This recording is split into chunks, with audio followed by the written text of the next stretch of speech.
Alguém tem alguma dúvida por enquanto? Ou está tranquilo? Então, vamos lá. Simbora, meu povo. Vou compartilhar minha tela com vocês. Beleza. O que a gente vai falar hoje? Hoje a gente vai falar de sepse. E olha, trabalhando diretamente com a parte de regimes de internações, independente de qual seja, enfermaria, unidade de cuidado intensivo, semi-intensivo, UTI, né? São pacientes que constantemente eles vão estar sendo admitidos. E a grande questão da sepse, gente, eu acho que ela está mais relacionada no processo do reconhecimento precoce dela, né? Todo congresso, todo simpósio que a gente vai relacionado à parte de terapia intensiva, esse assunto é um assunto que sempre está lá. Por quê? Porque tem uma importância muito grande na veterinária, e a gente vai ver um pouquinho dos dados hoje. Eu não quero trazer para vocês todo o conteúdo da sepse, isso é conteúdo, às vezes, para um simpósio de 3, 4 dias, mas eu vou deixar muito conteúdo gravado, né? Mas eu quero trazer para vocês uma análise geral, uma ideia geral de como que a gente pode estar, principalmente, reconhecendo um paciente com sepse. Por quê? Porque mata mesmo, né? E muitas vezes é aquele paciente que a gente pergunta, tá, mas por que o paciente morreu? Qual o motivo do óbito, né? E às vezes o motivo do óbito é a piometra, é a pancreatite, né? Às vezes o motivo do óbito é N fatores, mas o que gerou muitas vezes o óbito, isso daí não foi essa patologia em si, isso daí foi um foco que deu um start a uma síndrome muito importante, né, que a gente chama de sepse, e que levou os pacientes a óbito, tá? No final das contas, ela é uma cascata. Ela começa com um processo inflamatório, infeccioso, né, e começa a desencadear uma resposta extremamente desregulada no organismo, e isso vai fazendo com que eu perca a perfusão tecidual, falência múltipla orgânica e óbito, né? Então, às vezes a piometra ela é só o foco, é o start inicial, né? E aí que entra o ponto de vista que também traz para a gente um pouquinho de conhecimento daquilo que a medicina humana já trabalha há muito tempo, porque para eles esse é um assunto extremamente alto. A gente vai ver alguns dados hoje que vocês vão ver que chamam bastante atenção mesmo. E eu dei o nome dessa aulinha aqui de sepse 1, 2, 3, porque há algum tempo ela já vem sendo estudada, e toda vez que esses grandes médicos se encontram a nível mundial, né, anualmente, para fazer o estudo da sepse, ela recebe um nome, né? Então, até um tempo atrás, a gente tinha um protocolo padrão que se chamava sepse 1.0. De repente, veio o sepse 2.0. E o mais recente que a gente tem aí é o sepse 3.0, que deu uma mudada bastante, né, nesse contexto de protocolos, de reconhecimento. Ela trouxe bastante coisa legal, mas, ao mesmo tempo, trouxe algumas dúvidas. Então, a minha ideia hoje é trazer um pouquinho para vocês sobre esse cenário, mas o mais importante, independente de qual seja o estudo, se ele é baseado lá no 2.0 ou no 3.0, que é o mais atual, o mais importante é a gente saber reconhecer essa síndrome que vai estar dentro da internação. E a gente vai ver alguns casos bem importantes aqui da sobrevida desses pacientes também, tá? Numa forma geral, né, além de saber o que é sepse, vamos falar um pouquinho sobre a importância dela, explicar um pouquinho sobre a fisiopatologia, a epidemiologia, tudo isso. Não vou avançar hoje para não, mais uma vez, não ficar muito tempo falando disso, mas depois vai ter bastante conteúdo legal lá no Geração VET, vale a pena vocês depois, se puderem acompanhar. E a parte de reconhecimento, né? Até que tratamento a gente pode deixar para uma segunda aula, né? Ou eu subir isso para a plataforma, mas eu quero dar essa importância do reconhecimento hoje. Combinados? Se tiverem dúvida, fiquem sempre bem à vontade aí para estar conversando comigo. Mas olha só, uns dados bem interessantes aqui. Em questão da sepse no mundo, tá? O órgão que cuida de boa parte desses processos e protocolos a nível mundial, onde eles fazem esses encontros mundiais, se chama campanha mundial de combate à sepse. E a gente tem um órgão, né, além desse global, um órgão que também estuda muito das características da sepse aqui na América Latina, que é o ILAS, que é o Instituto Latino-Americano de Combate à Sepse.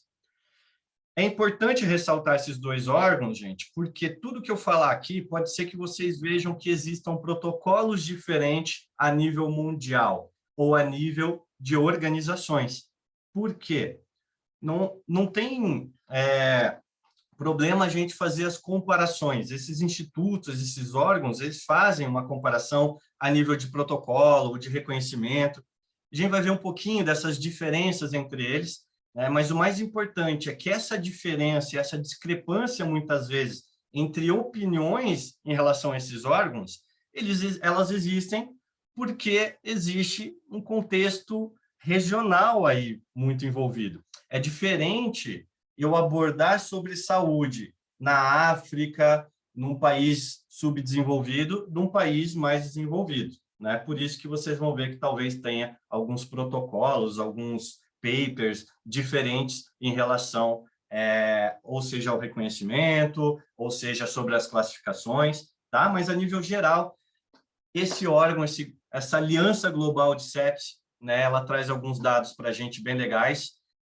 Lá na plataforma Geração VET, depois vai ter uma aula que eu vou falar só sobre aquilo que o ILAS traz para a gente, desses dados, tá? Mas eu quis trazer hoje a nível global, que a gente tem aí a cada ano cerca de 30 milhões de casos no mundo.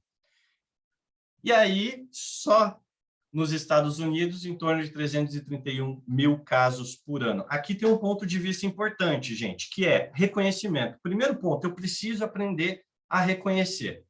No Brasil, ainda é desconhecido. Por que é desconhecido, gente? Porque a gente não tem tantos estudos ou tantas bases de estudo baseado ou voltado, além do ILAS, além de vários outros institutos que ajudam e auxiliam muito nisso, né? Mas ainda é uma casuística um pouquinho desconhecida. Tem um estimativo em torno de 700 mil casos por ano, tá?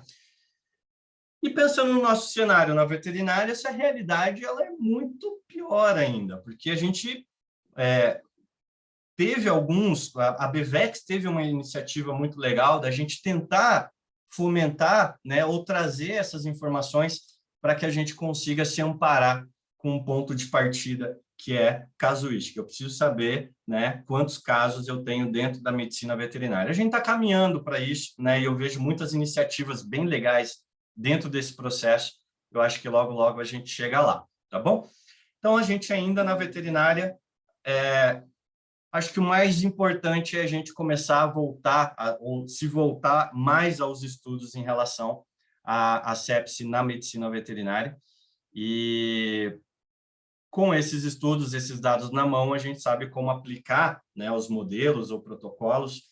E se vocês entrarem hoje lá no site do ILAS ou no YouTube, digitarem ILAS, eles fazem muitas campanhas, inclusive não só voltado para a área médica, né, mas tentando e chamando um pouco a atenção do médico. Você sabe reconhecer a sepse, né? E essa atenção é o que me despertou num desses congressos que eu fui também. Mas, Daniel, você, na veterinária, você sabe reconhecer a sepse, né?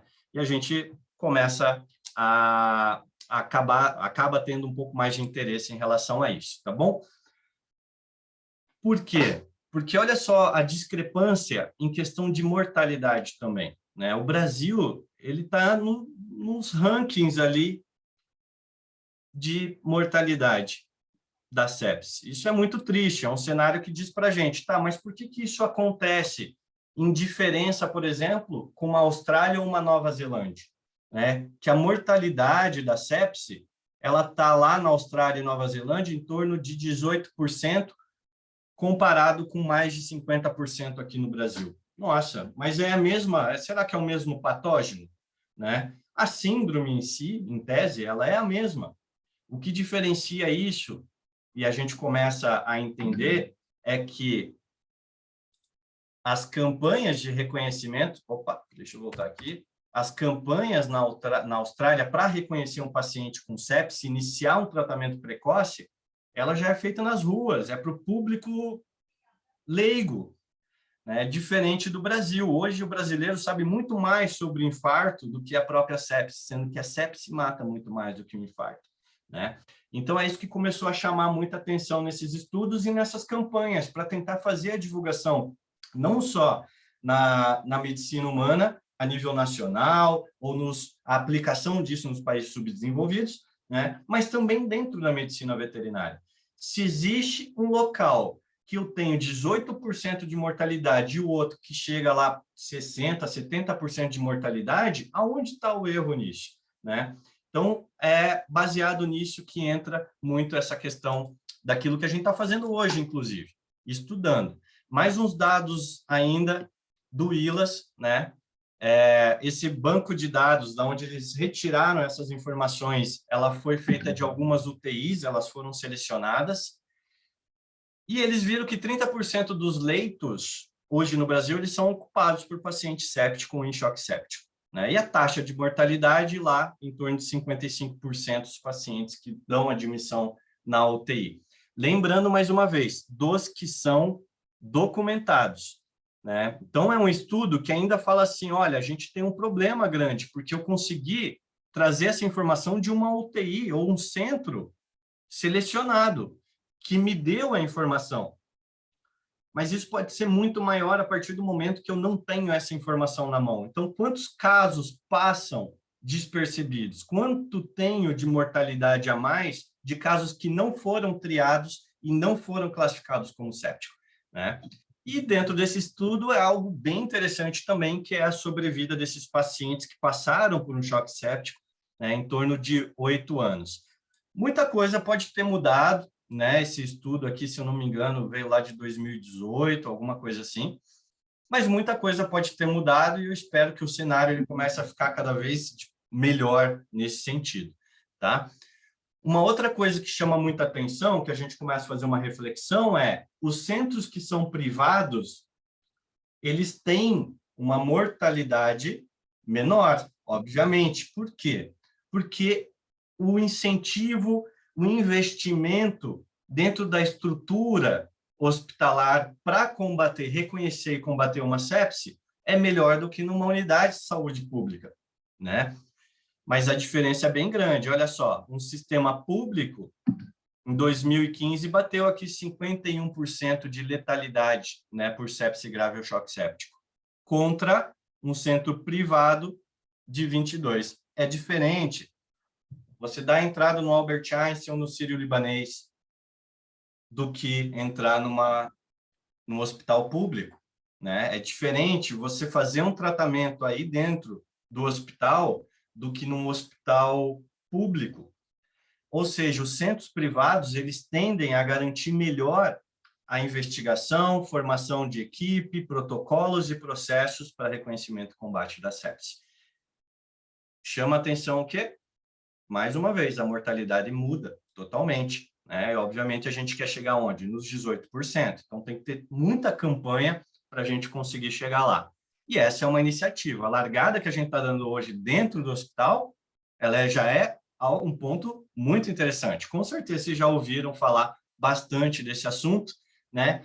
E por que a gente traz isso de novo, mesmo para aqueles que já ouviram? Porque é o treinamento e a educação continuada que vai garantir, né, que a gente consiga criar essa campanha intra-hospitalar e baixar essa mortalidade da sepsis nos nossos pacientes.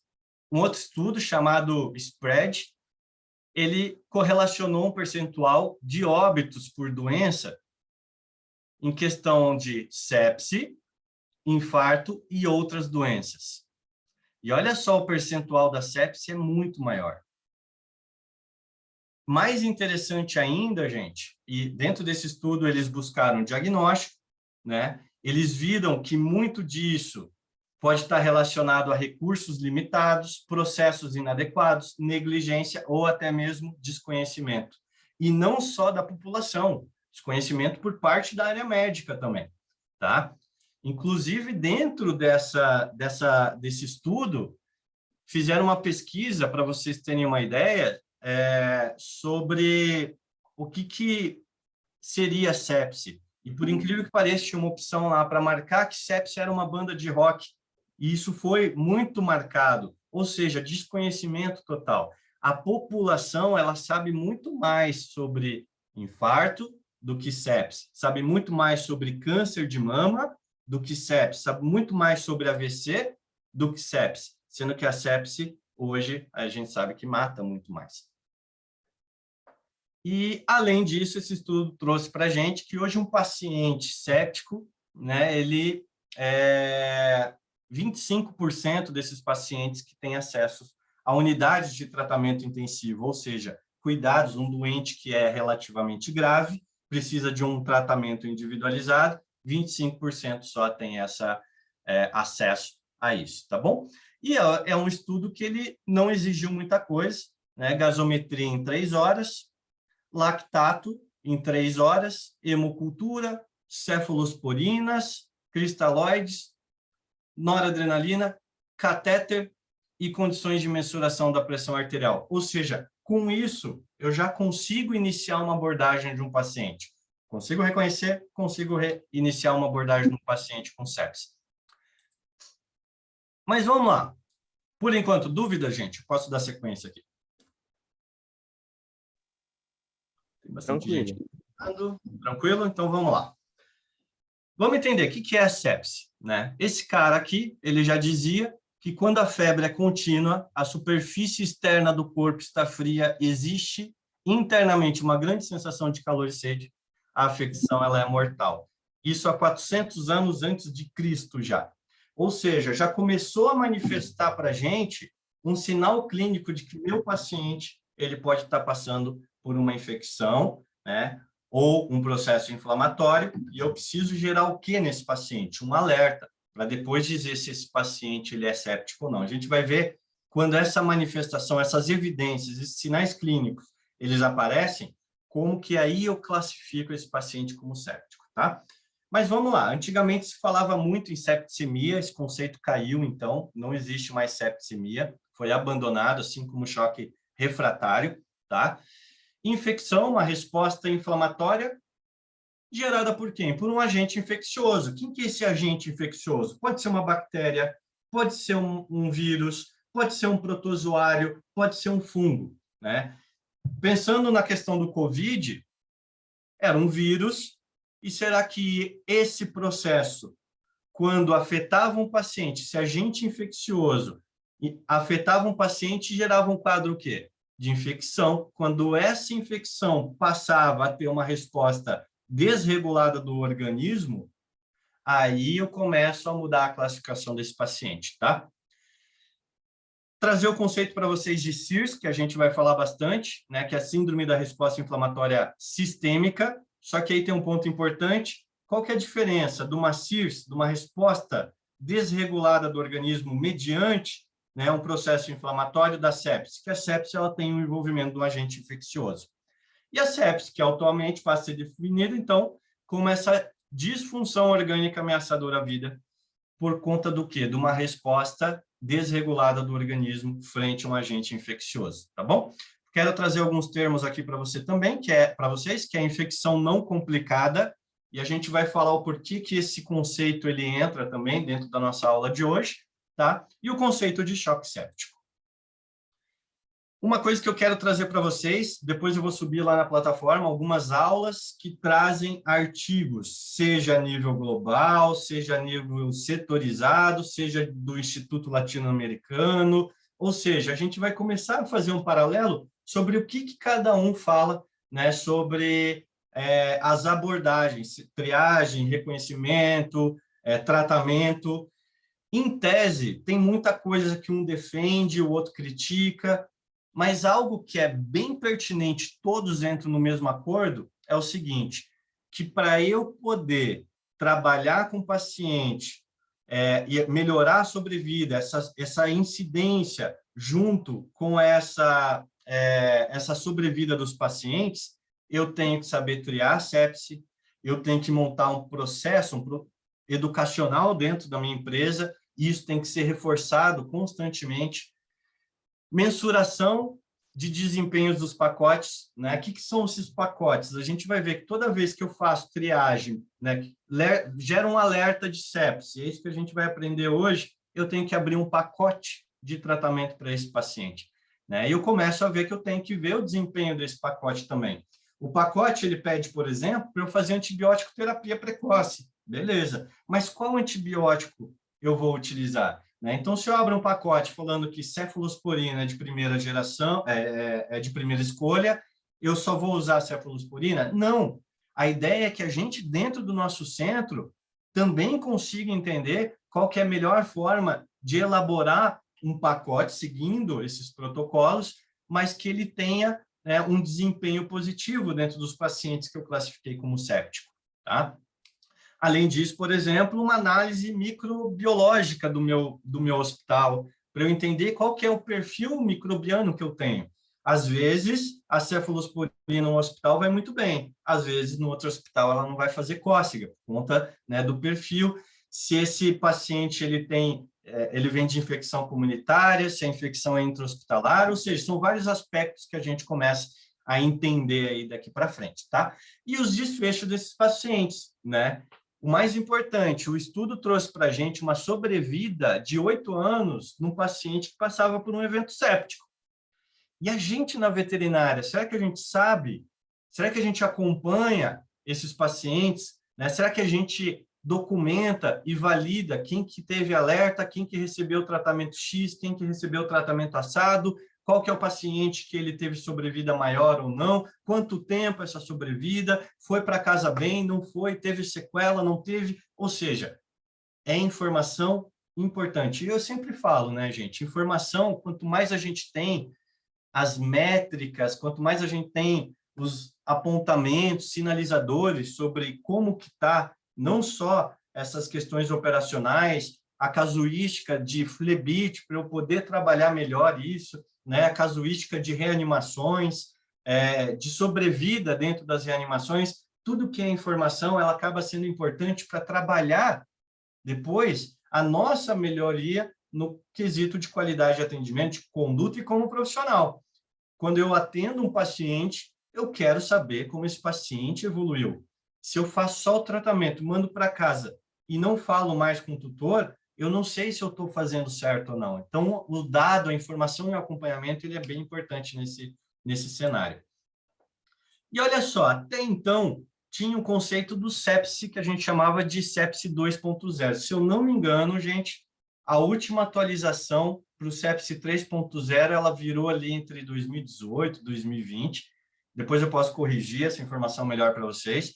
Mas até então, por muitos anos, a gente trabalhou com o sepsi 2.0. O que o sepsi 2.0 dizia para a gente? Olha, a triagem ela é baseada nesse modelo. Perfeito. Tá? O que a gente tem hoje para falar de triagem? A gente tem a triagem por SIRS, que é um critério de inflamação generalizada. E, independente da triagem, o objetivo que a gente sempre vai ter no combate a isso, gente, está relacionado com o quê? Oferta, mais uma vez, oferta de oxigênio, débito cardíaco do paciente, consumo de oxigênio. A gente fala muito disso lá dentro da UTI, a gente fala muito disso na emergência, a gente fala, vocês vão ouvir muito esse conceito em relação à entrega e consumo de oxigênio, tá? Mas a sepsia, ela tem uma característica importante. Geralmente, quando o paciente migra para um choque, a gente tem o quê? Diminuição, por exemplo, do débito cardíaco e aumento da resistência vascular.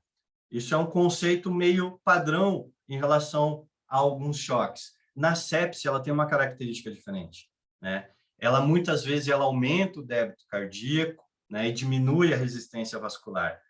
Isso numa determinada fase. Mas, independente daquilo que vocês forem abordar, se o paciente é emergencial, e a gente tem que tratar a sepsia como emergência, tá? A gente já vai falar um pouquinho mais sobre isso, ou se o paciente tem outras características, né, é um paciente grave, sempre pensem, eu preciso entender se ele precisa de mais oferta, se o consumo dele está aumentado, como que está a questão hemodinâmica desse paciente. Então, tudo acaba se resumindo aqui nesse quadro, a gente vai ver um pouquinho mais disso para frente também, tá? Mas quais eram os critérios e quais são os critérios? Tá? Que o objetivo hoje é a gente utilizar alguns critérios para reconhecer, independente dos dois que eu falar aqui para vocês. O primeiro deles, que está baseado no modelo do sepsis 2.0, eu vou reconhecer através dos critérios de Sears. O que seria isso? Olha a análise: frequência cardíaca, respiratória, temperatura retal e leucograma do paciente. Se no cão eu tiver duas alterações dessas 4 situações, dessas 4 respostas, eu vou gerar algo que se chama alerta. Opa, eu tenho um paciente que ele tem um alerta.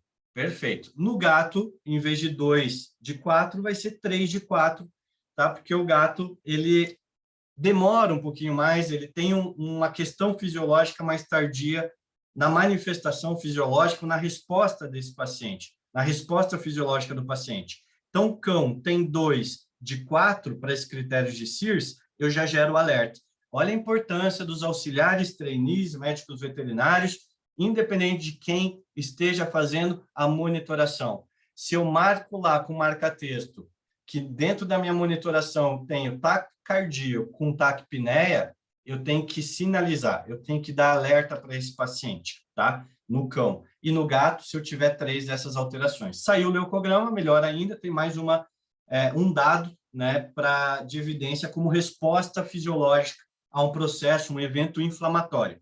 Então, até então ficou confuso, né? Mas até então, gente, para eu reconhecer se um paciente poderia estar em sepse, eu usava os critérios inflamatórios, de resposta inflamatória. E aí, o que eu começava a pensar? Me gerou um alerta. Agora, o que eu tenho que buscar? Será que ele tem foco de infecção? Porque se ele tiver foco de infecção, eu tenho que pensar que isso pode ser sepse, tá? Então, esses são os critérios de Sears, bem tranquilo de adotar. Além disso, o que falava? Beleza, me gerou um alerta de Sears e pode ser sepse, porque eu posso estar suspeitando de um foco infeccioso, eu vou buscar evidência do quê? De disfunção orgânica. E olha só as evidências que a gente pode buscar no paciente. A gente já falou de algumas delas aqui. Hiperlactatemia, lactato sempre. Se o paciente tem hipotensão ou não, oligúria, disfunção respiratória, hipovolemia, ilho paralítico. Ou seja, olha como é importante botar dentro da minha monitoração também a ausculta abdominal do paciente, coagulopatia, bilirrubinia, tá? O que acontece, gente? Se a sepse ela é um evento que gera uma resposta desregulada e com o tempo ela vai gerando disfunção orgânica, a busca de evidência de disfunção orgânica pode ser feita de uma maneira muito simples. Às vezes, só um Doppler já resolve. Eu já gerei um alerta com critério de Sears, que é parâmetro fisiológico básico no hemograma. E aí eu já tenho ali uma análise de pressão arterial, eu já posso falar assim, pronto, se eu tenho um alerta de Sears ou de Sears, com suspeita de um foco de infecção, e eu tenho uma disfunção dessas aqui orgânica, eu já posso dizer que esse paciente tem sepse. Classifiquei. Até então, o que ele falava? Que aí a gente chamava isso de uma sepse grave, tá? Mudou um pouquinho, mas eu só quero trazer um pouco essa didática para vocês. E aí, da sepse grave, se o paciente permanecesse hipotenso, recebeu fluidoterapia, a hipotensão era refratária, seja prova de volume ou a ação de vasopressores, eu falava, opa, esse paciente tem choque séptico, tá? Assim que a gente consegue classificar e criar uma sepse. A grande diferença é que, com o tempo, gente, nessa classificação teve algumas mudanças desse sepse 2.0 para a última atualização, que é o sepse 3.0, e ficou mais fácil, no meu ponto de vista, esse reconhecimento.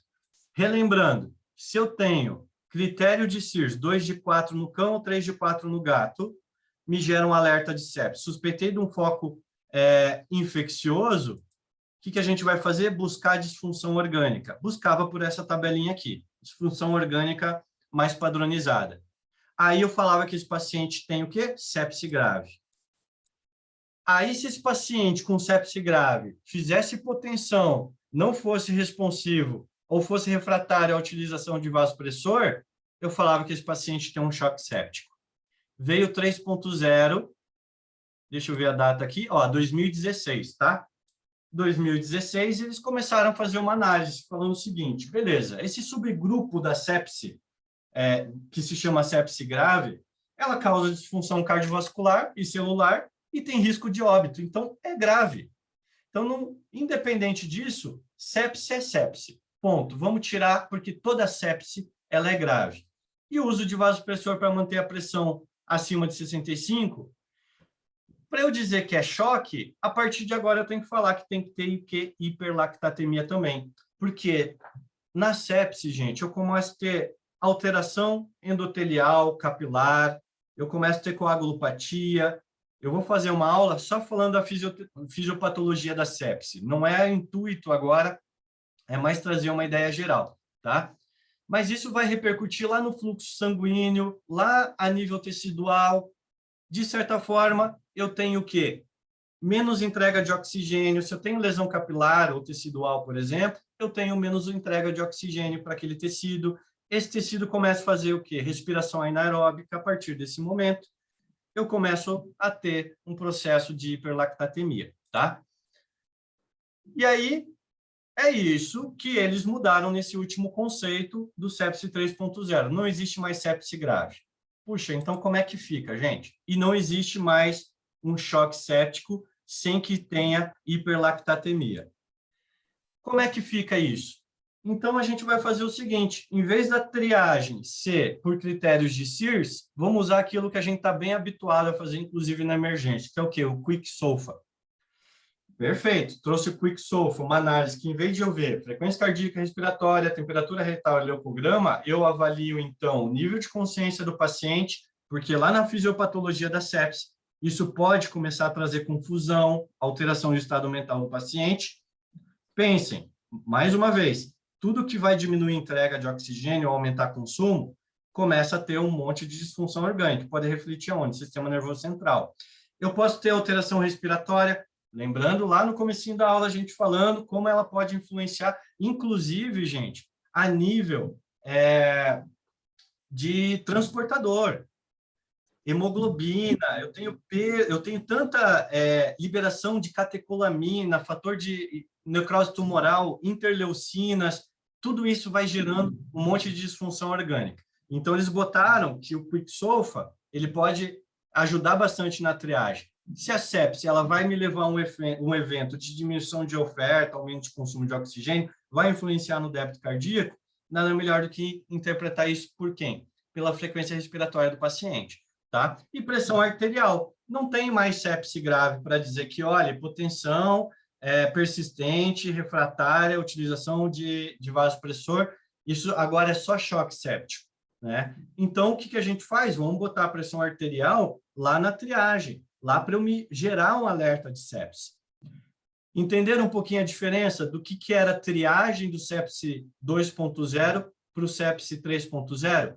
2.0 usa critério de SIRS e 3.0 usa critério do Quick SOFA para gerar alerta e eu ir buscar disfunções orgânicas no paciente. E o diagnóstico de choque séptico ele vai entrar quando esse paciente classificado com sepse ele tem uma hipotensão refratária e utilização de vasopressor, só que agora tem que ter hiperlactatemia, ou seja, o lactato obrigatoriamente tem que estar aumentado para eu falar que esse paciente está em choque séptico. Se não tiver, ele está o quê? Em sepse. Mesmo hipotenso, mesmo na norep, é o paciente séptico. Se o lactato sobe, aí eu posso dizer que esse paciente tem um choque séptico, tá bom? Não existe mais sepse grave. O conceito ele é muito bom do 3.0. O que começou a pegar, gente? Pensem o seguinte, olha, avaliar nível de consciência, frequência respiratória e pressão arterial, ela pode vir numa fase muito tardia. Antes, se vocês voltarem lá na tabelinha comparativa daquelas disfunções orgânicas que a gente tinha que buscar, antes era algo que poderia ser até um pouco mais tranquilo. Nível de consciência estava lá, borburigma intestinal, que faz ilho paralítico, hipoalbuminemia, ou seja, eu tinha várias formas de buscar uma disfunção orgânica para daí dizer que o meu paciente tinha sepse a partir do momento que ele tinha essa triagem aqui, já com alerta, foco de infecção e alguma daquelas alterações, tá? Mas para eu classificar, era critério de Sears.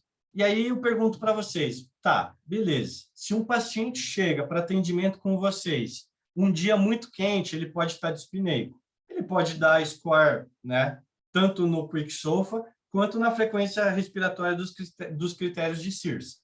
Até aí tranquilo. Aí o paciente está ansioso, frequência cardíaca muito aumentada. E aí começa um problema. Pô, o critério de Sears, ele é muito sensível. Só que tem um problema, ele é pouco específico. E é isso que eles começaram a entender nessa última atualização da sepsis. Ele é muito pouco específico, então pode ser que eu comece a gerar alerta de forma demasiada para paciente que não tem sepse. Se o paciente está ansioso, né? Se o paciente está num dia muito quente, se o paciente é um braquicefálico, por exemplo, e eu já tenho 2 de 4 lá nos critérios de Sears, eu vou gerar alerta de sepse desse paciente, né? Suspeitando um foco de infecção, gera alerta e vou começar a buscar disfunção orgânica no paciente. Então, ele é sensível. Por quê? Isso é muito bom, porque neste caso, eu vou pegar uma gama de paciente que tem sepse, e uma gama que realmente vai ter sepse, e uma gama de paciente que talvez não tenha sepse, mas pelo menos reconheci. Nesse Quick SOFA, ele já é um score para este cenário um pouco mais tardio. Ele é muito específico, mas ele é pouco sensível. Por quê? Porque ele pode chegar numa tarde mais, ele pode pegar esse paciente numa fase mais tardia, tá? Qual que é meu objetivo hoje aqui trazer para vocês? Independente da forma como vocês reconheçam, façam essa triagem, seja por Quick SOFA ou por critérios de Sears, eu acho que o mais importante é a gente pensar o seguinte: quem que pode estar correndo mais risco de receber tratamento tardio? Será que eu tenho uma estrutura a ponto de estar avaliando em cima do meu paciente, vendo toda a resposta fisiológica dele e já começar a rodar hemograma, já começar a tentar abrir pacote para tentar ver se eu vou iniciar o tratamento, buscar foco de infecção nesse paciente, avaliação hemodinâmica um pouco mais específica, como ecocardiografia beira-leito, por exemplo, né? Ou não, é melhor continuar no critério anterior, que ele é um pouco mais sensível, mas daí eu vou ter que ter na segunda fase, que é a hora de fazer reconhecimento de disfunção orgânica, realmente ver se esse paciente tem disfunção orgânica a ponto de iniciar, abrir um pacote de tratamento, tá? Isso é pano, né, para manga mesmo. É conversa que a gente vai tendo daqui para frente, beleza? Mas o mais importante, no meu ponto de vista, comecem a reconhecer dos dois. O que a gente está fazendo hoje aqui? Vendo como que a gente pode gerar alerta de sepse. Então, auxiliares, trainees, médicos veterinários, ou seja, quem fizer a monitoração, deu critério de Sears, alerta. Deu critério de Quick SOFA, gera alerta. O que a gente tem que fazer a partir desse momento? Buscar disfunção orgânica. E buscar o quê? Evidência de foco de infecção. Aí a gente já começa a trabalhar e pensar, opa, esse é um paciente séptico. Se for dinâmico isso, independente do critério que você use para triagem, tá perfeito. Vamos utilizar. O importante é adotar e gerar o alerta, tá? Aí, olha só, lembra lá na tabelinha que no sepsis 2.0 a gente falava, perfeito, gerou o alerta. Agora a gente já está falando de um segundo passo, tá? Que é a classificação mesmo. O alerta pode ter gerado lá por Sears ou pode ter gerado por Quick SOFA. Gerou alerta, o que a gente tem que fazer? A gente tem que buscar disfunção orgânica. Como que a gente busca disfunção orgânica? Então, tinha aquela tabelinha que eu posso avaliar hipoalbuminemia, hipotensão, nível de consciência rebaixado, taquipneia, ilho paralítico, né? 9 alterações lá que a gente viu naquela tabela. O sepsis 3.0 falou algo interessante. Olha, vamos buscar um sistema que faça uma avaliação muito mais específica para esses pacientes. Uma avaliação mais específica para disfunção orgânica. E aí trouxeram o SOFA. A gente aprendeu muito sobre Quick SOFA. Agora a gente vai falar sobre o SOFA, tá? O que é o SOFA? Essa sequência de avaliação de disfunção orgânica. Para vocês terem ideia, eu acho que mais de 50 anos essa escala é utilizada onde? Em UTIs. Ela serve, inclusive, para prognóstico. Então, ela é muito boa para buscar disfunção orgânica. Ela começa a tratar o quê? Disfunção respiratória, Então, eu vou fazer a hemogasometria arterial desse paciente, fazer uma relação que a gente vai conversar logo, logo, se chama PAF. Inclusive, essa PAF a gente vai usar para reconhecimento de insuficiência respiratória, para indicação do paciente que tem que ir ou não para VM, para ventilação. É bem legal. O sistema do SOFA, ele é muito legal. Eu gosto bastante de utilizar ele para os pacientes graves, tá? Plaqueta, bilirrubina, estou avaliando aqui disfunção hepática, cardiovascular, continua a pressão arterial, sistema nervoso central através da avaliação de Glasgow, tá? E parte renal através da creatinina ou do output urinário, produção urinária. E aí você começa a dar pontuação para esse paciente. Então, o consenso ele falou o seguinte, se você depois que gerar o alerta de sepse, e aí independente, seja por critério de Sears, mais foco de infecção, né, seja por Quick SOFA, você vai buscar disfunção orgânica nesse paciente. Se ele tiver disfunção orgânica, ele tem sepse, com foco de infecção. Lembrando, tem que ter foco de infecção. Ah, eu quero triar por critério de Sears. Não estou suspeitando de foco de infecção. Gente, tratem como Sears, como inflamação, que também é algo muito grave e algo que precisa de muita atenção. Mas é um alerta, ou seja, eu já estou separando. Antes separava por Quick SOFA, agora já estou botando mais uma análise na minha monitoração para reconhecer e individualizar paciente. Beleza? E aí, eu vou usar o Quick SOFA, né, nesse último evento, nessa última atualização, o Quick SOFA para dar pontuação para esse paciente. Puxa, perfeito, né? Eu consigo dar pontuação. Lembrando mais uma vez, além disso, por exemplo, nessa escala, ele pede a gasometria, e a gasometria é muito boa para paciente grave, né? Inclusive, eu consigo fazer avaliação da curva de associação da oxihemoglobina, achar efeitos de Bohr, efeito Aldani, tudo isso a gente vai conversar lá na frente, tá? Mas tudo isso, a gasometria vai auxiliar ainda na condução e tratamento do meu paciente, que já está tendo disfunção orgânica, tá? Ou que já é um exame muito bom. Mas a pergunta é, e o lactato? Né? Que antes, se vocês lembrarem lá naquela busca de disfunção orgânica que tinha nos critérios anteriores, hipotensão, albuminemia, também tinha quem? A hiperlactatemia. Ou seja, para eu triar, para eu buscar disfunção orgânica no paciente, depois da minha triagem, eu poderia usar o lactato. E o lactato ele é um marcador muito precoce. E é muito bom usar o lactato, né? Só que nessa última campanha, uma dos grandes divergências, dos grandes desentendimentos sobre esses órgãos, era justamente isso. Mas cadê o lactato? Por que o lactato agora só está para classificar paciente com choque séptico? Por que ele não pode ser uma busca por disfunção orgânica? Porque ele me gera um alerta precoce, ele já começa a dizer e reconhecer para mim de forma precoce que o paciente está gerando disfunção orgânica, né? Então, esse começou a ter um dos grandes desentendimentos aí, só para vocês entenderem, tá bom? Ainda mais, né, que o lactato a gente, mais uma vez, lembra que eu falei lá no comecinho, olha, sepse tem tudo a ver com entrega, consumo de oxigênio, deliver de oxigênio, DO2. Se a gente ler essa curva aqui de trás para frente, olha o lactato, conforme a oferta de oxigênio vai diminuindo, o lactato ele vai aumentando, até entrar um ponto crítico aqui. Lá nas primeiras aulas a gente falou muito, né? O organismo sempre tem que trabalhar com mais oferta do que consumo. Ele tem que ter uma gordurinha, uma reserva de oferta de oxigênio para qualquer evento o organismo conseguir sempre balancear. Nunca pode estar no limite.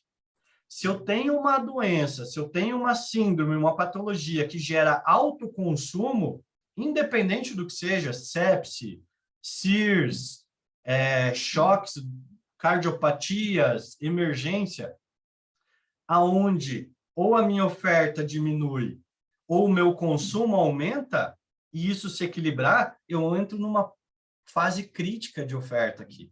Aqui eu posso estar começando a falar de choque desse paciente.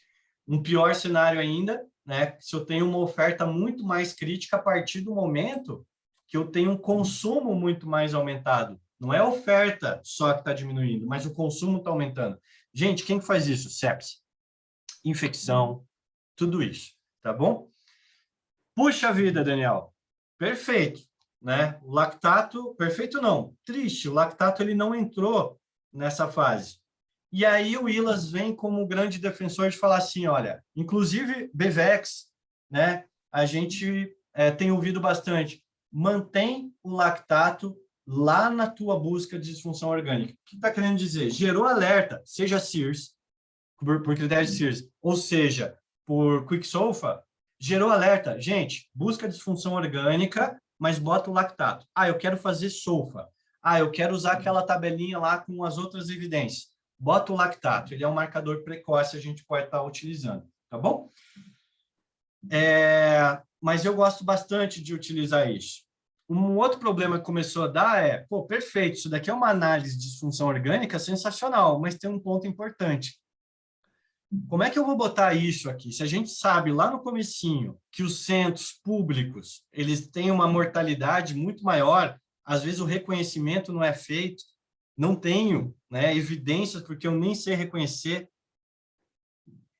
Muitas vezes os sistemas de saúde não têm nem estrutura básica para poder fazer gasometria.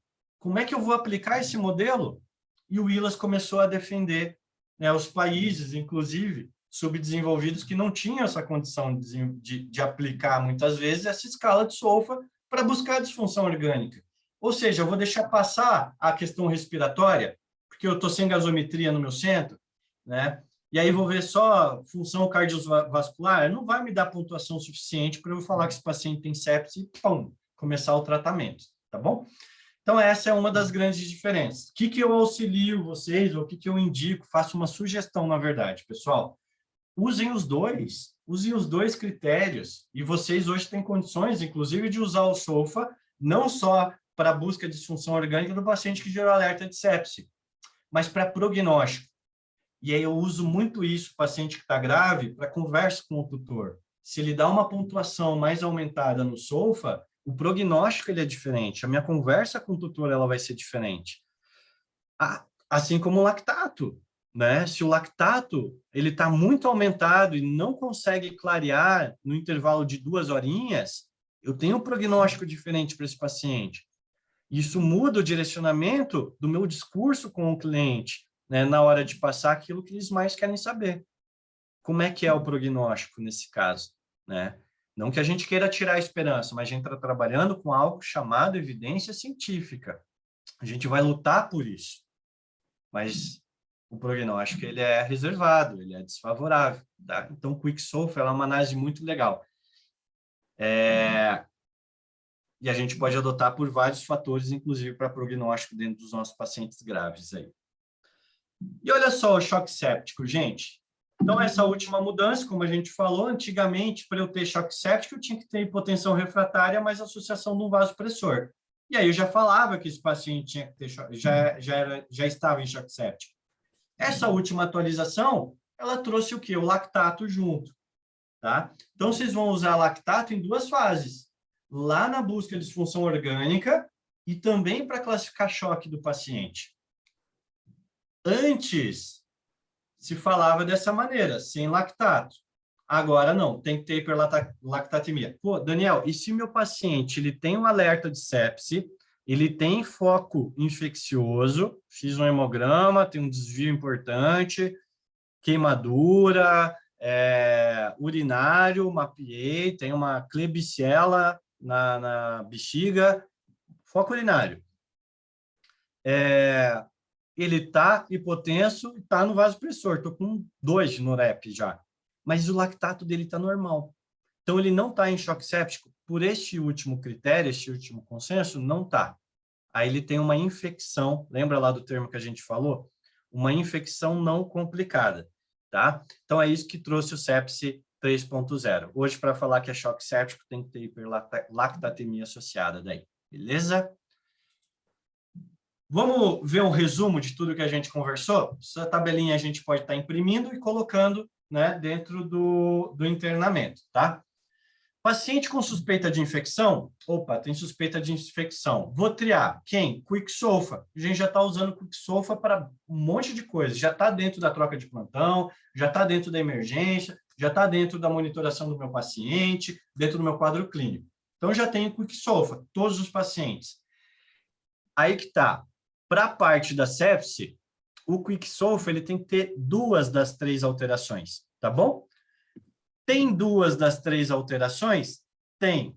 Opa, então eu vou fazer o quê? Buscar disfunção orgânica. Parou aqui, por aqui, triagem, tranquilo, né, gente? Agora eu quero falar mais uma para vocês. Deu alerta lá dos critérios de Sears, tem 2 alterações das 4 no cão ou 3 alterações das 4 no gato, gera alerta de sepse. Aí você faz essa pergunta, tem suspeita de foco infeccioso? Tem. Então, perfeito. Vamos fazer o quê? Buscar disfunção orgânica também nesse paciente. E como que eu busco disfunção orgânica nesse paciente? Olha aqui a tabelinha do lado. Eu posso fazer o SOFA, como a gente viu, então vou pedir para um exame, né? De forma muito rápida. Eu quero fazer gasometria, eu vou pedir para o meu auxiliar para ele fazer a escala de Glasgow de consciência desse paciente, eu vou pedir para ele fazer a pressão arterial desse paciente, ou seja, eu vou abrindo o SOFA para tentar ver se tem pontuação. Tem mais de 2 pontos no SOFA? Tem. Esse paciente tem sepse. Pronto, acabamos de fazer a classificação de sepse.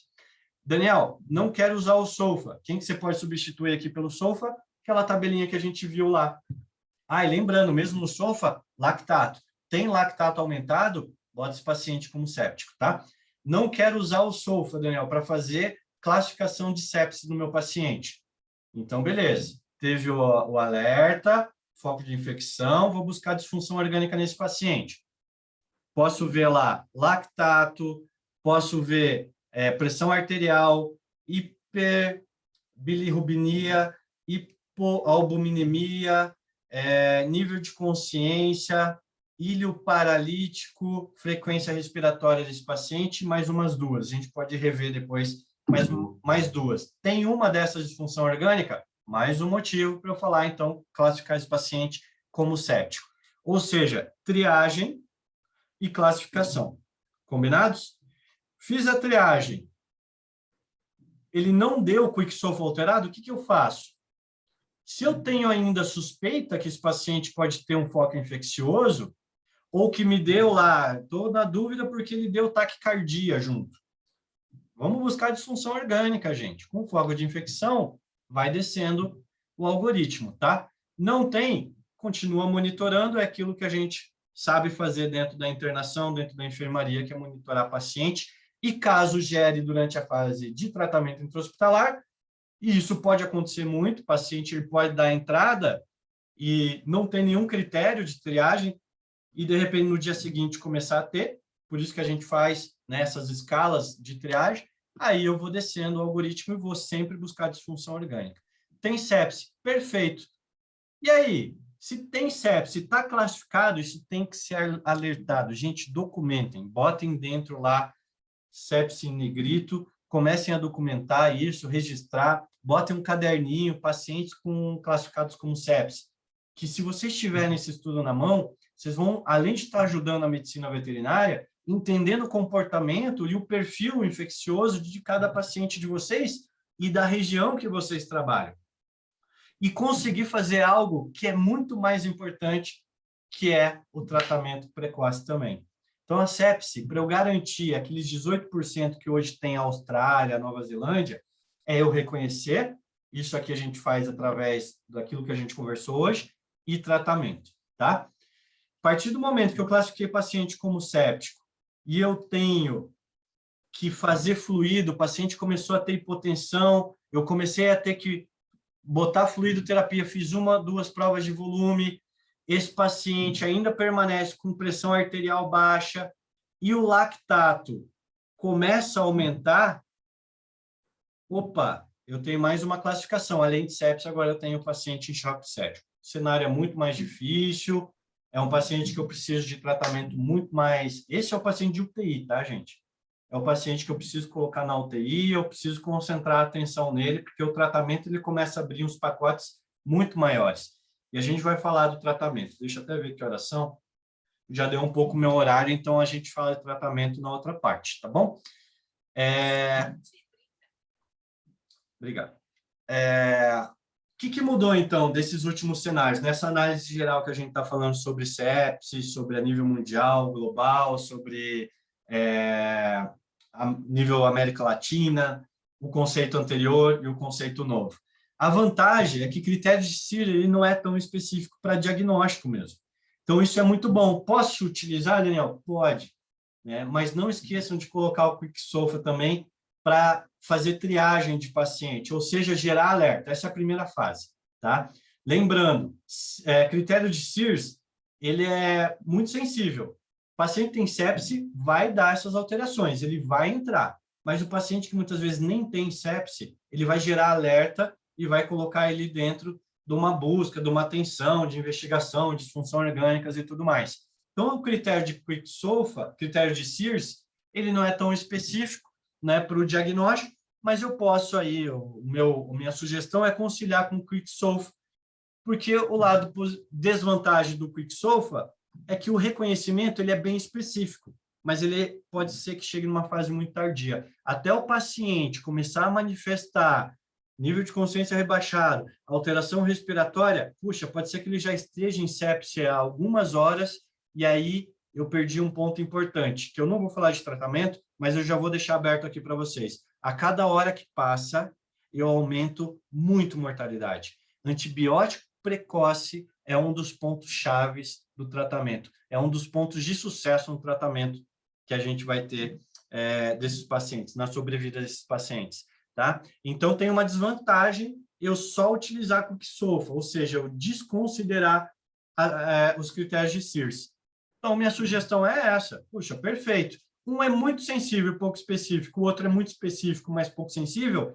Vamos associar os dois. Na minha monitoração, e aí a gente já começou a fazer isso lá no começo, é botar dentro de uma rotina hospitalar, em troca de plantão, em monitoração de paciente, escrever lá, não só frequência cardíaca, respiratória, leucograma, temperatura retal, blá, blá, blá, blá. Botar lá, score QuickSOFA, tá? E aí a gente já começa a ter mais ferramenta para falar, opa, está gerando alerta. Gerou alerta de QuickSOFA, busca disfunção orgânica. Gerou alerta de critério de CIRS, busca disfunção orgânica, tá? Uma outra vantagem é a eliminação da sepse grave, porque tinha esse conceito da sepse grave no meio. Hoje não existe. Sepse, ela é grave. Então, todo paciente que tiver disfunção orgânica, ele é séptico, e ponto, tá? E aí, o último cenário, o pior cenário que pode ter com esse paciente classificado como séptico, é se o paciente vai ter o choque séptico ou não, tá?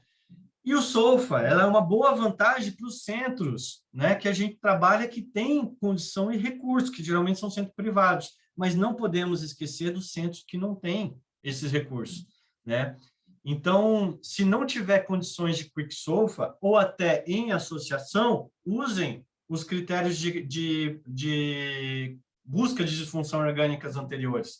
Não necessariamente QuickSOFA, mas se tiver condição de QuickSOFA, usem o QuickSOFA, porque ele serve como prognóstico também e ele auxilia bastante, né, na conduta e no tratamento. Hoje eu uso o QuickSOFA como um perfil chamado perfil sepse dentro dos pacientes que eu recebo em UTI. Né? Então, ele ajuda em vários aspectos. E tem a gasometria a gente vai logo conversar sobre ela, e tenho certeza que vocês vão ficar fã desse exame e vão querer usar em todo mundo, tá? E desvantagem, então, é que o SOFA, nesse caso, ele é muito específico e difícil de aplicação na rotina, dependendo do paciente. Tem um ponto complicante aí, em questão do SOFA. A gasometria ela tem que ser arterial, o paciente tem que ser colaborativo, a gente tem que pensar, muitas vezes, em cuidar também do bem-estar do paciente. A gente sabe que cultura de gasometria arterial não é assim tão simples, né? O paciente tem que ser muito permissivo, a gente não pode forçar a barra. Lembre-se, sepse, ela vai gerar uma fase muito hiperdinâmica, um aumento, um consumo exagerado, né, de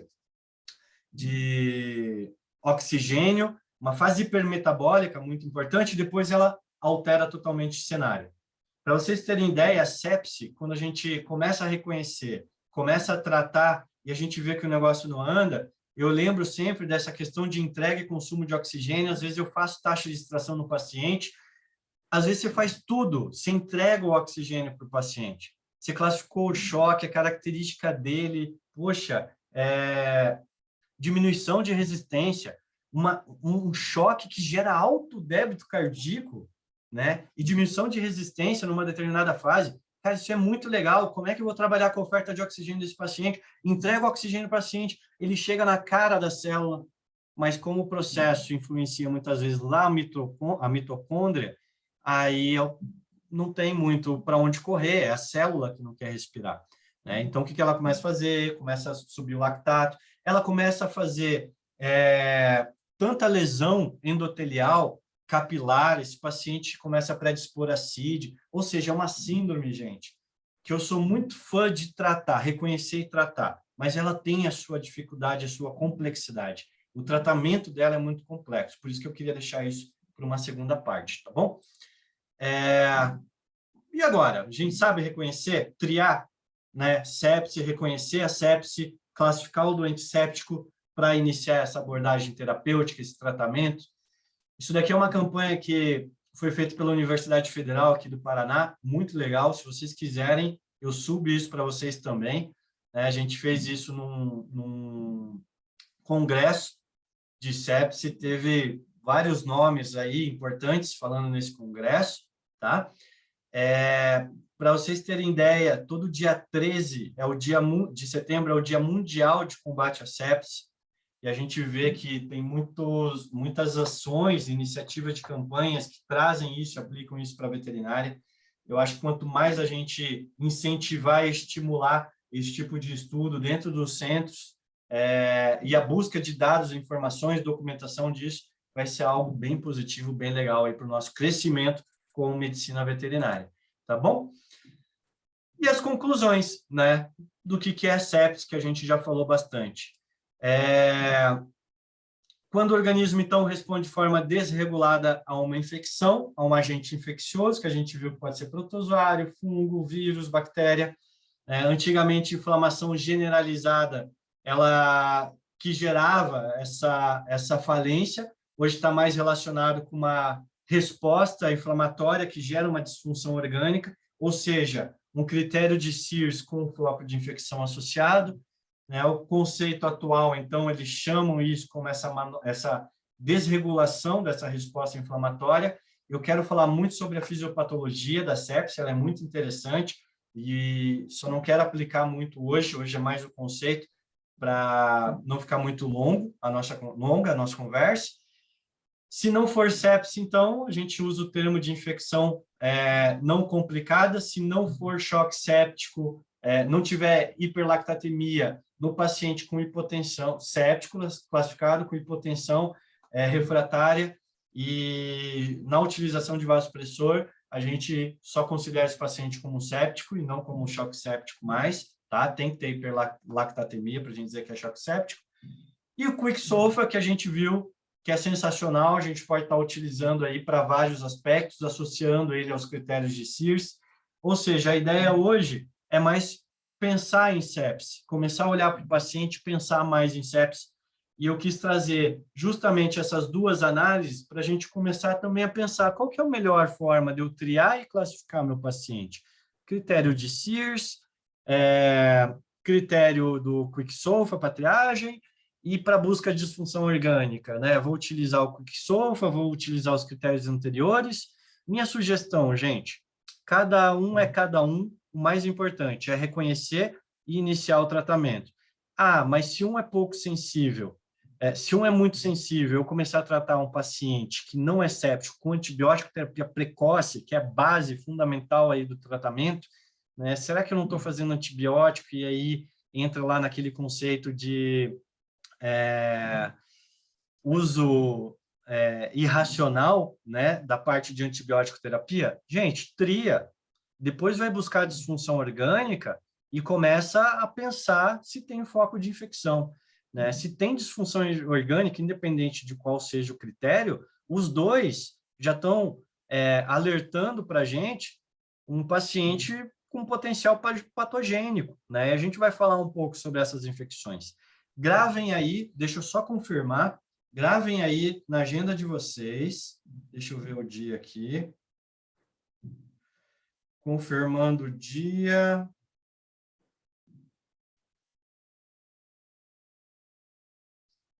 só um pouquinho. Tá, confirmo no grupo para vocês, mas para o mês que vem, professor Rabelo falando de antibiótico terapia para a gente, tá? Eu acho que vai ajudar bastante aí a gente, né, nesse esclarecimento e dar uma continuidade, né, uma continuidade nesse assunto que a gente tem falado e bastante da parte de internações. Tá bom? Mas queria trazer um pouquinho os conceitos para vocês, né? E a importância hoje de começar a pensar um pouquinho mais em sepsis. Gente, alguém tem alguma dúvida, alguma coisa que eu possa estar esclarecendo? De verdade, abram o coração, podem ficar bem tranquilo, não existe pergunta boba, né? O mais importante é que a gente tenha aí o esclarecimento. Sucesso? Posso dar... Eu quero... Não, Diga lá, Marco. É o Marco que está falando? isso. Diga lá, Marco. Então, que a gente admitiu um paciente, ele já estava em uso de antibiótico terapia, amoxicilina com clavulanato. Pronto. E aí, dentro do interno sepse, o uso extra-hospitalar continuado no ambiente de internação. Ô, Marco, desculpa, não sei se é só para mim, gente, mas está saindo bem cortado. Eu ouvi algumas partes só. Tá um pouco cortado mesmo. Está sendo cortado, né, Pablo? Pelo que eu entendi dele falando, eu acho que ele está perguntando se o paciente já vem com antibiótico terapia de fora com suspeita de sepsis, se a gente continua esse antibiótico com o paciente interno. Tá. Algo bem importante para a gente estar conversando o primeiro passo, existe um conceito chamado descalonamento de antibiótico, tá? Quando a gente falar do tratamento em si, a gente vai ver que não tem problema eu começar o antibiótico e retirar esse antibiótico desde que respeite o período de 48 horas, tá? E que, a partir do momento que um paciente ele vem com o antibiótico de fora, vamos pensar um paciente que foi encaminhado e passou esse período de descalonamento, vamos pensar, eu fiz o perfil microbiano do meu hospital, é um paciente que ele vem, eu sei que o antibiótico que eu posso usar é uma classe de cefalosporina, terceira geração, por exemplo, tá? Mas é um paciente que ele veio de fora e esse paciente ele vem com perfil microbiológico de outro local e já está com uso de antibiótico. Se eu retirar esse antibiótico antes do período de escalonamento, eu posso fazer resistência bacteriana.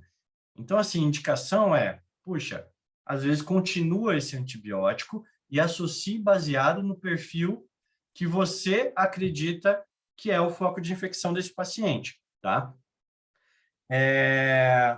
Não sei se essa era a pergunta. Isso, mais ou menos isso. Eu queria saber assim, o paciente ele está em uso de amoxicilina. Deu para entender? Não, eu só entendi que ele está em uso de amoxicilina, que ele veio de fora, né? Conseguindo me ouvir agora? Tô ouvindo. Tenta de novo, Marcos. Imagine que esse paciente com clavulanato, eu preciso admitir o uso, a atuação desse antibiótico dentro do ambiente. Nossa, Marcos, desculpa, cara, mas está saindo errado. Eu acho que eu entendi tua pergunta. Vamos pensar o seguinte, Marcos. O paciente veio de fora. Primeira sugestão que eu faço para vocês vamos reclassificar o paciente para dizer se ele é séptico mesmo, para eu saber se eu tenho que usar antibiótico nesse paciente ou não, independente se ele veio, né, de fora, se ele já veio com a utilização de antibiótico. A questão de colocar, manter ou tirar, primeira pergunta que eu tenho que fazer antes, ele tem critério de sepsis? Né? Ele classifica um paciente como séptico? A partir desse momento, Marcos, se um paciente ele vem de fora, se ele já vem com uma suspeita de sepse, eu classifico esse paciente como séptico, a primeira conduta que eu faço, vocês vão ver que no tratamento, além da antibiótico terapia precoce, tem um outro protocolo que se chama hemocultura, tá? O que a gente faz? A gente coleta o sangue desse paciente e manda cultivar. Para aí, nesse momento, a partir de 2 dias, se for gram negativo, às vezes 2 dias o laboratório já entrega o antibiograma. Eu direcionar o tratamento desse paciente, tá? E saber qual antibiótico eu vou usar. A grande questão é que, se a gente começa um antibiótico, passou de 48 horas e tira, eu acho que a gente pode dar um problema para o paciente depois em questão de resistência. Eu manteria. Mas o primeiro passo, reconhece, tá? E a partir do momento que você reconhecer e triar e classificar esse paciente, aí você define, pô, será que eu vou manter a amoxicilina? Se eu vou mudar o grupo de antibiótico que eu estou utilizando? Aí vai ter que ser baseado no antibiograma. Mas eu acho que a aula da próxima semana vai complementar um pouquinho desse entendimento sobre a parte de antibiótico, porque vai ser o tratamento em si. Ele é baseado no seguinte, gente, era isso mesmo? Ah, beleza. Ele é baseado em reanimação volêmica, hemocultura, antibiótico, terapia precoce e lactato. Já estou abrindo aí o que a gente vai conversar na próxima aula. Beleza? Chegou o paciente de fora com suspeita de infecção, classifica o paciente como séptico e coleta hemocultura desse paciente se ele for um séptico mesmo. Beleza? Uma outra questão que é bem interessante, gente, como eu trabalho com UTI, às vezes a gente começa a pegar uns pacientes cabeludos, assim. Então, todo paciente que dá entrada em UTI, inclusive a gente tem pego muita Klebsiella, já KPC, ou seja, eu não uso carbapenêmicos dentro dos locais que eu trabalho, não é uma classe de antibiótico que eu vou usar, não é um paciente que eu mantenho ele hospitalizado, quando ele tem KPC mesmo, tá? Nesse cenário. Mais para frente a gente conversa e aproveitem o Rabelo no dia que ele, no mês que vem, quando ele falar com a gente, para fazer exatamente essas perguntas. Vocês vão ver uma opinião bem severa nessa questão, tá? Mas eu faço hemocultura e eu faço suave retal desses pacientes, né? Pensando aí que eu tenho enterobactérias hoje multiresistentes. Veio de fora, ou quando o histórico familiar dos tutores é de médico, né? Eu faço esse mapeamento na entrada. Mantenho o paciente num leito, não fico trocando de leito, atenção total para esse paciente, né? Se ele já veio com suspeita de infecção, fiz os critérios, a triagem é rápida, e a classificação e a busca por disfunção orgânica para eu classificar o paciente, né? Vocês viram que é rápido também. A partir do momento ele já veio com antibiótico, passou 48 horas já de utilização, eu mantenho esse antibiótico e eu uso baseado, faço a coleta, né? Eu uso o tratamento baseado na suspeita do foco de infecção até o resultado do SWAB, da cultura antibiograma, seja da hemocultura ou SWAB retal. Beleza, gente? Mas cultivem que é importante, né? Marcelo, estamos vendo aí com a Andressa também, da gente mapear de novo. A Andressa está fazendo uma análise bem legal com o VTEX, nos laboratórios aí, para a gente fazer um mapeamento. Porque sempre vem a infecção comunitária, né? Infecção externa, mas a gente não pode esquecer, e quando falar de fisiopatologia, vocês vão ver que a imunossupressão que a sepse causa é gigante. Então, a predisposição para o paciente ele pegar uma infecção intra-hospitalar, ela é enorme também, ainda mais que tem pacientes que muitas vezes ficam com dispositivos. Se já veio com dispositivo de fora, gente, além da hemocultura, às vezes eu vejo, veio com acesso, né? Eu mando coletar, cultivar, eu quero saber que bactéria está entrando no meu local, né? E que bactéria que está no paciente, né? A cultura retal é bem legal, porque hoje as gram negativas, aquelas broncas mesmo, elas geralmente são enterobactérias, né? Vai sair bactéria? Vai. O que eu quero analisar com isso? Tá? Eu quero analisar principalmente Klebsiella e se é produtora de carbapenase. Esse é o ponto principal aí desse mapeamento. Porque, gente, uma vez que entra a Klebsiella no hospital, né, para tirar é um pepino muito grande, né? A gente está formando aí, tá, Marcelo? Não sei se eu comentei contigo, mas a gente está formando, só queria esperar essa fase aí do Rabelo passar, né, da aula dele, que daí fecha essa parte de antibióticos, infecções, para a gente formar o Centro de Controle de Infecção Hospitalar. Eu acho que cada hospital tem que ter um, é muito legal isso. né? E a gente começa a criar um monte de ações e campanhas justamente para isso. O paciente veio de fora, histórico familiar é médico, o paciente veio de outro, encaminhado de outro internamento já em fase de tratamento, veio de centro cirúrgico, né? Pô, como que a gente faz o controle, né, de infecção para proteger o meu local de trabalho e proteger a minha equipe, né? Proteger a equipe de uma maneira geral. Vocês vão ver que é bem legal. A gente vai deixar isso bem ajustadinho aí. Sucesso? Dúvida, gente? Manda ver. É a hora agora de perguntar mesmo. Ô, Daniel, primeiro, boa noite aí, obrigado. A aula tá maravilhosa. Eu já estou até empolgado, já quero ficar fazendo pergunta, tudo, porque é uma coisa que assim, sempre gera muito impacto a questão da sepse, antibiótico terapia, começa agora, vai demorar um pouco, tudo, assim, geralmente é muita polêmica. A escolha do antibiótico também é outra polêmica, entendeu? Eu até conversei com a Andressa para a gente fazer um mapeamento aqui do hospital, para a gente ver qual a bactéria que reina aqui, qual antibiótico melhor aqui. Eu não sei se ela já lhe passou algumas coisas que a gente já limita muito o uso de antibiótico aqui dentro, entendeu? Isso é perfeito. Muito legal isso. Antigamente a gente usava muito, assim, meio que aleatório. Espirrou antibiótico, a gente tem tido muito critério para usar. E às vezes também é uma polêmica minha mesmo. Eu chego lá embaixo, brigo com as meninas e digo assim, por que não faz antibiótico ainda? Esse cachorro tá fazendo assim, assim, assado. Ela, mas não tem critério, eu já fico puto da vida, eu brigo com elas, entendeu? Tá Ela, certo. não pode ser assim e tal. Então, assim, vai ser, eu acho que é uma coisa gostosa. Eu acho que o que o Marcos está trazendo aí, o que ele quis dizer, eu peguei pelo menos um gancho aí dele, ele quis dizer o seguinte, a gente proíbe muito o uso de amoxicilina com clavulato dentro do internamento, entendeu? Eu acho que o que ele quis falar foi o seguinte, o animal que já está vindo usando essa medicação, vai continuar usando lá dentro? Acho que foi mais ou menos essa pergunta. Não sei se o Marcos está me ouvindo, mas não sei se seria essa a pergunta dele, entendeu? Porque é um questionamento que a gente colocou aqui na prática, a gente não usar lá dentro a amoxicilina com clavulato, a gente sempre usa na saída. Então, o animal está saindo, a gente prescreve. Seja isso cirúrgico ou pós-internação, a gente usa. Não sei se é isso aí, Marcos, que está falando. O Marcos acho que acabou saindo, Marcelo, mas é exatamente isso, né? Puxa bem o gancho. Essa pergunta dele é uma pergunta que é o que gera geralmente dúvida mesmo, manter ou não manter, né?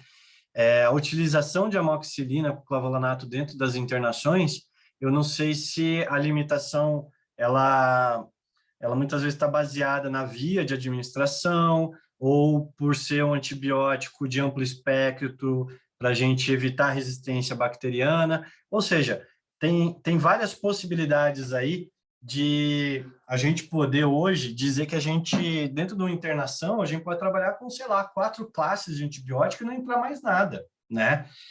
E o que eu sempre vejo é que se um paciente ele veio de fora e a gente vai falar de descalonamento. É que eu não queria falar muito de antibiótico, gente, porque senão eu tenho medo do Rabelo ficar um pouco sem assunto, né? Mas a gente consegue trabalhar com 4 classes e o conceito de escalonamento ele é muito importante dentro da internação, né?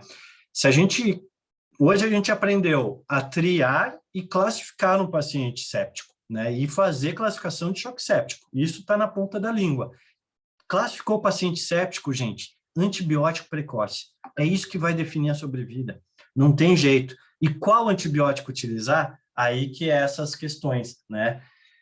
Tendo mapeamento na mão, sabendo o histórico, né, de intra-hospitalar, mapeando se a infecção ela é comunitária ou não. Depois eu vou mostrar para vocês o que o ILAS começa a sugerir. E ele fala exatamente, ele responde exatamente essa pergunta sobre infecções que eles chamam de comunitárias, infecções que não são infecções hospitalares, né? Como abordar? Ele fala do período de 48 horas e ele faz algumas sugestões, né? Porque antes a gente tratava sepse, gente, isso é bem importante, tá?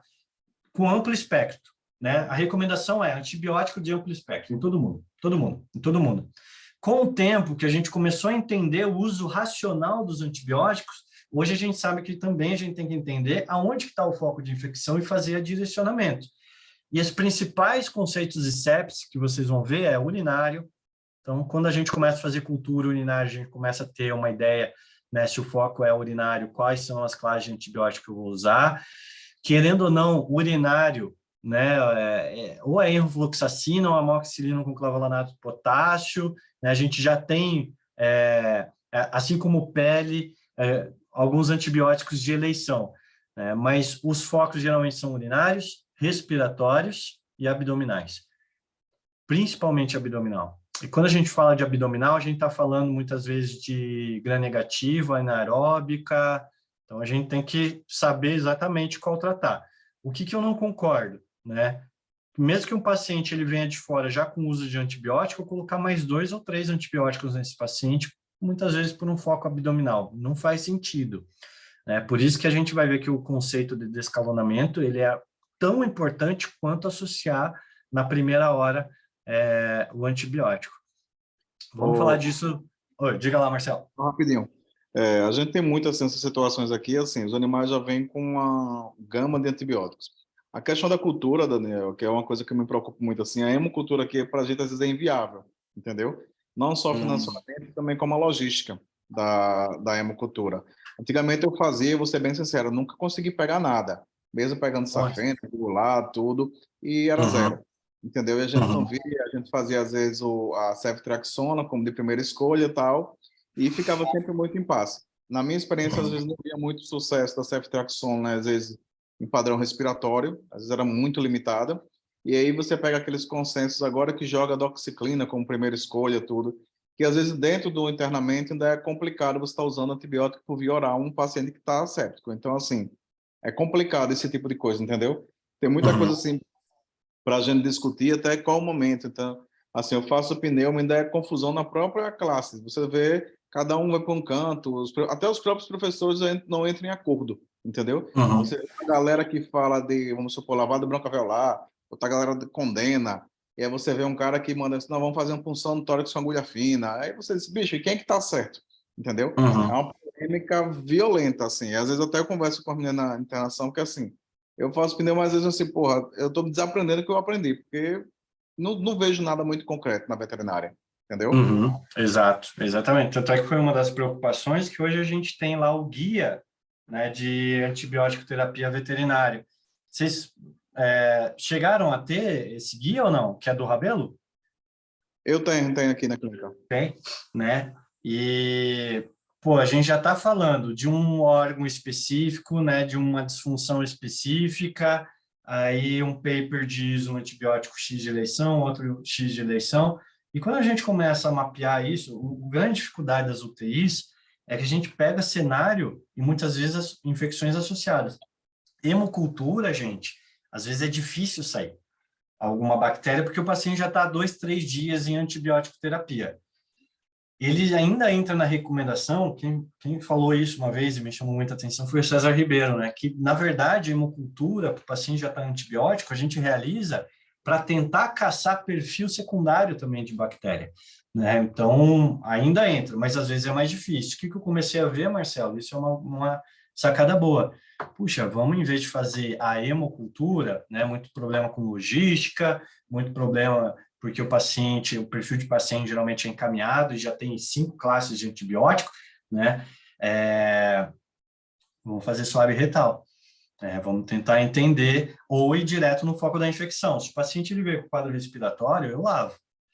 Dependendo do patamar que ele esteja, puxa, faço lavado broncoalveolar, já mando para a cultura antibiograma, e aí que eu comecei a pegar umas coisas horríveis, né? Que chamou atenção, algo muito preocupante para a nossa área de pneumologia, principalmente, né? Que são pacientes que, às vezes, não têm mais condição de tratamento, né? Então, o foco pode ser urinário, estou suspeitando, né, de foco urinário, porque, olha só, se você fizer suave, se você fizer urina, né, e lavado broncoalveolar, você já mapeia, quando você está suspeitando de um desses 3 focos, né, com esses exames, a gente já consegue mapear e ir direto ali na onde a gente está suspeitando o foco de infecção e fazer a cultura.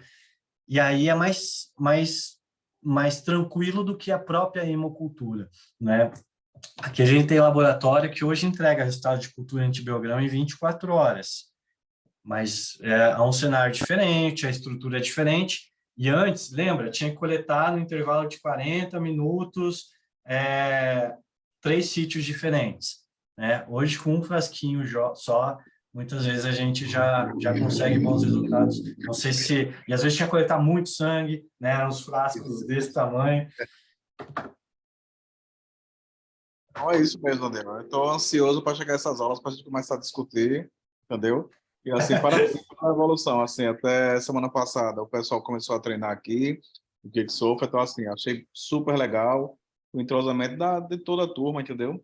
E está começando a Essa galera participar, desce. porque isso é muito bom, entendeu? Isso é bom para todo Legal. mundo e fica a gente feliz do outro lado porque a gente vê as coisas saindo do papel, né? Que é o que é mais Com certeza.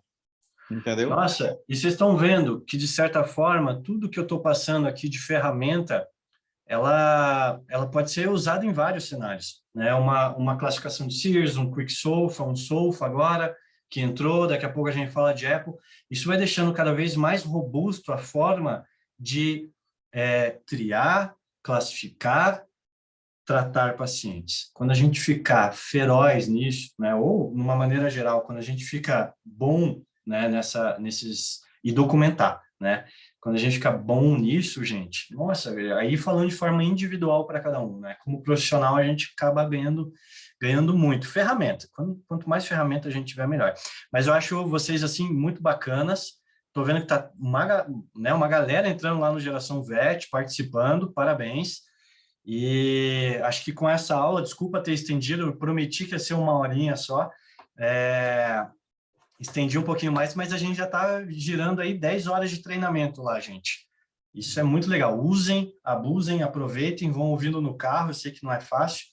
E só não quero falar muito sobre essa parte de tratamento ainda, por causa da aula que vem, e também porque vai vir um cara que eu admiro muito falar dessa área, que tem um conhecimento muito grande, eu tenho certeza que vai ajudar bastante vocês. Daqui 4 semanas é ele que está conversando com vocês sobre o uso racional de antibióticos e antibiótico terapia. Fechou? Beleza, beleza. Valeu, gente. Alguém tem mais alguma dúvida? Fiquem à vontade. Tá tranquilo. Valeu, gente. Uma boa semana para vocês. Suba essa aula e já vamos conversando aí para a semana que vem a gente falar do tratamento daí, tá certo? Se tiverem Tá bom, dúvida, gente, não hesitem. Podem me mandar mensagem no privado e a gente vai conversando aí, tá bom? Grande Beleza. abraço para todo mundo. Boa semana. Boa noite. Valeu. Boa noite. Até mais. Tchau, tchau. Até.